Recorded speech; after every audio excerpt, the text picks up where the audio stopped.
नमस्कार, सुप्रभात। तो हम चर्चा कर रहे थे हिंदी साहित्य बीए पार्ट थर्ड आधुनिक काव्य। और आधुनिक काव्य में हम कल चर्चा की थी सुमित्रा नंदन पंत, और हमने पढ़ा था उसमें निर्बल का बलराम है, और दूसरी उनकी कविता थी,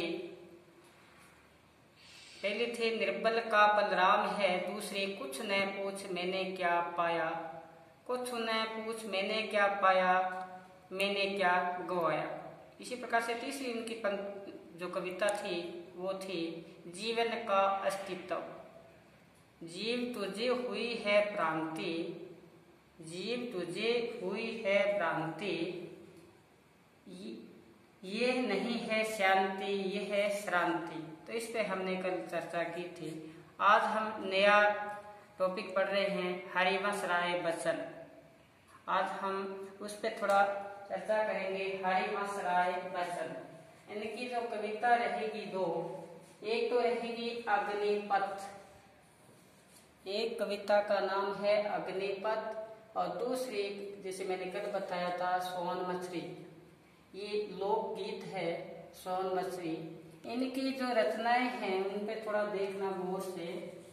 मधुशाला, मधुबाला, मधु कलश, निशा निमंत्रण, एकांत संगीत, आकुल अंतर, हलाहल, मिलन यामिनी, बुध और नाचगर, आरती और चार खेमे, 64 खूंटे।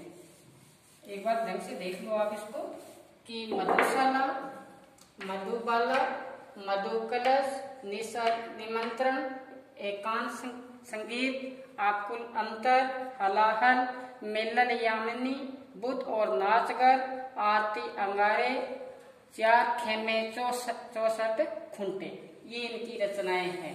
इन पे आज हम जो चर्चा करेंगे अग्निपथ, इनकी एक कविता है।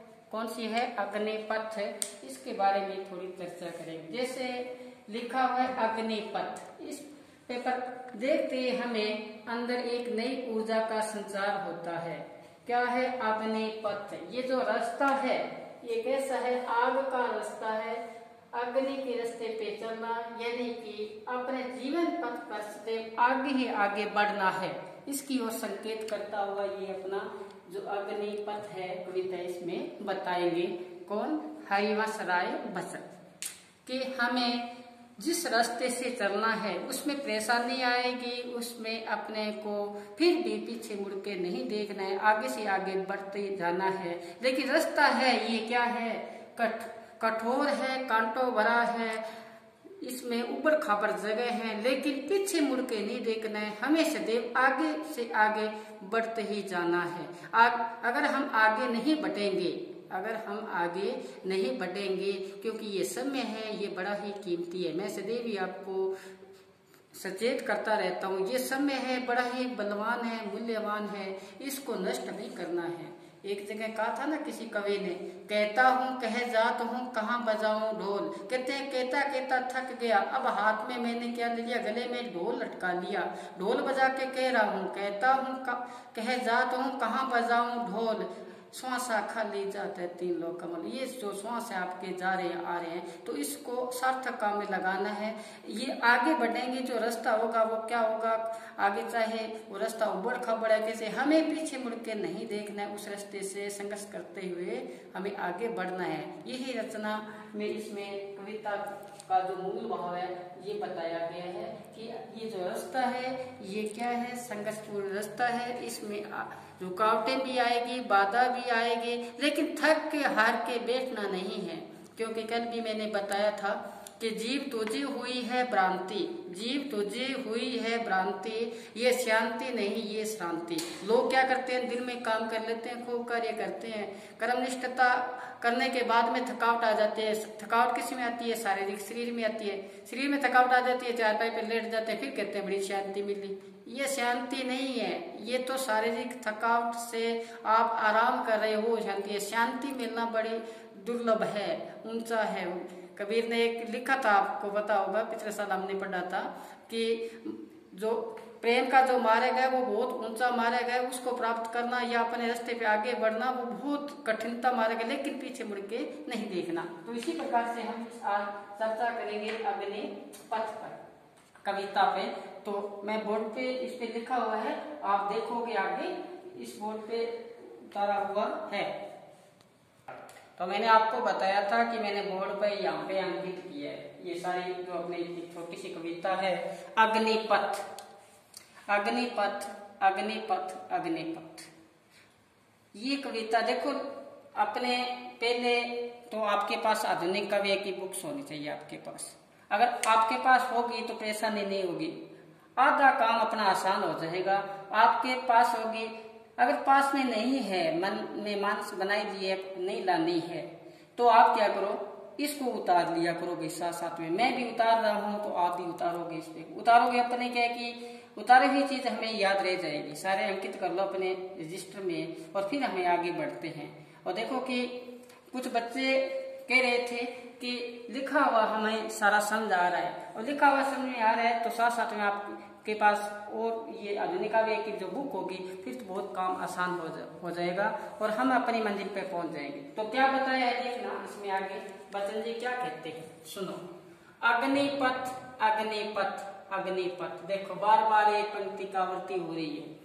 क्या कह रहे हैं, ये जो आपका रास्ता है, जिस रास्ते पे आप चलोगे, जिस रास्ते पे आपको चलना है, ये रास्ता बड़ा ही संघर्षपूर्ण है।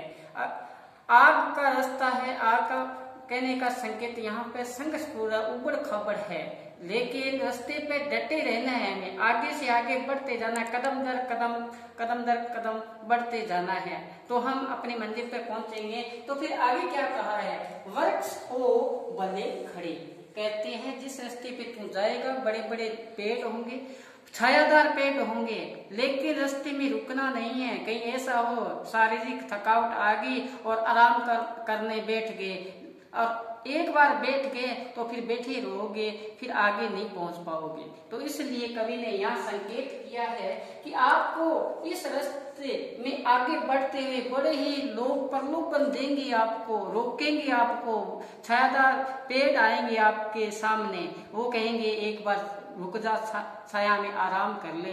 लेकिन बच्चन जी यहाँ पे कहते हैं कि वृक्ष हो भले खड़े, आपको चाहे कितने ही बड़े वहां पे वृक्ष मिल जाए, हो घने हो बड़े, वो क्या है छायादार पेड़ हो, चाहे वो घने हो चाहे वो विरल हो, कितने कैसे हो, लेकिन आपको उस रास्ते पे आगे से आगे क्या है बढ़ना है, रुकना नहीं है।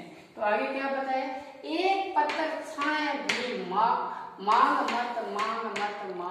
मत, कि बिल्कुल आप मन में दृढ़ता होनी चाहिए, आपके मन में ये कभी नहीं होना चाहिए कि मैं आराम कर लूं, क्योंकि हमें उस मंजिल की ओर जाना है।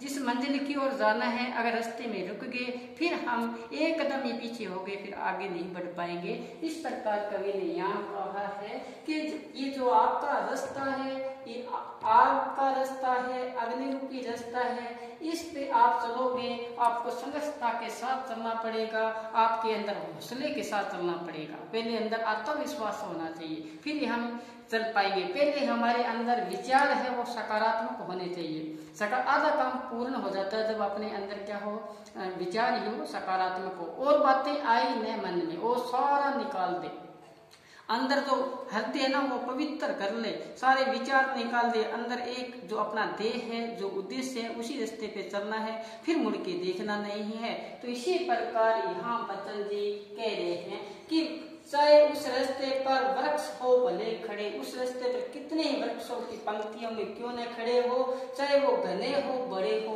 कितने कैसे क्यों न हो, क्योंकि तुझे तेरी मंजिल पे जाना है, इसलिए उस छायादार पेड़ के नीचे आराम नहीं करना है। इसी प्रकार हम जहाँ जिस रास्ते पे चलते हैं बड़ी ही रुकावटें आती है, बड़े ही चढ़ाव उतार आते हैं जीवन में। देखो जैसे एग्जाम का समय आता है आपका, देखो बड़े ही अपने बाधक बन जाते हैं। कौन से बाधक बन जाते हैं, कभी शरीर में थकावट आ जाती है, कभी हमें जुकाम सर्दी हो जाती है, तो ये सारे क्या बाधक तत्व होते हैं। कभी किसी के शादी का निमंत्रण आ जाता है, कभी कुछ होता है, ये सारे क्या होते हैं उस समय के अपने बाधक होते हैं। तो इसी प्रकार इसमें बताया है कि चाहे घने जगह क्यों न हो, फिर हमें रुकना नहीं है, एक पत्थर छाया भी मांग मत, तेरे को बिल्कुल छाया नहीं मांगनी है, क्योंकि आगे तेरे को बढ़ना है। आगे देखो क्या है, अग्नि पथ, अग्नि पथ, अग्नि पथ।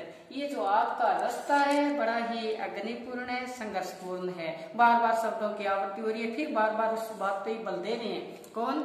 ये बच्चन जी कहते हैं जो रास्ता है ये बड़ा ही संघर्षपूर्ण है, इस पे हर आदमी नहीं चल सकता, वो ही चल सकता है जिसमें मनोबल होता है, आत्मविश्वास होता है, वो ही उस रास्ते को आगे की ओर संकेत करता है। तो आगे क्या होता है देखो, फिर उसको उत्साह के साथ कहते हैं तू न थकेगा कभी, तू न थमेगा कभी। कहते हैं ऐसा नहीं है कि थोड़ा सा थकावट आ गई तो थम जाएगा, रुक जाएगा, और न तो थकेगा, थकना नहीं है, लगातार उसी रास्ते से आगे बढ़ता जाना है। इस बात की क्या कर, तुम शपथ ले, शपथ कर, ये मन में हौसले के साथ अपने आप को बांध, फिर आगे बढ़, न तो थकेगा कभी, न तो थमेगा कभी। ऐसी शपथ अंदर हो, ऐसा जज्बा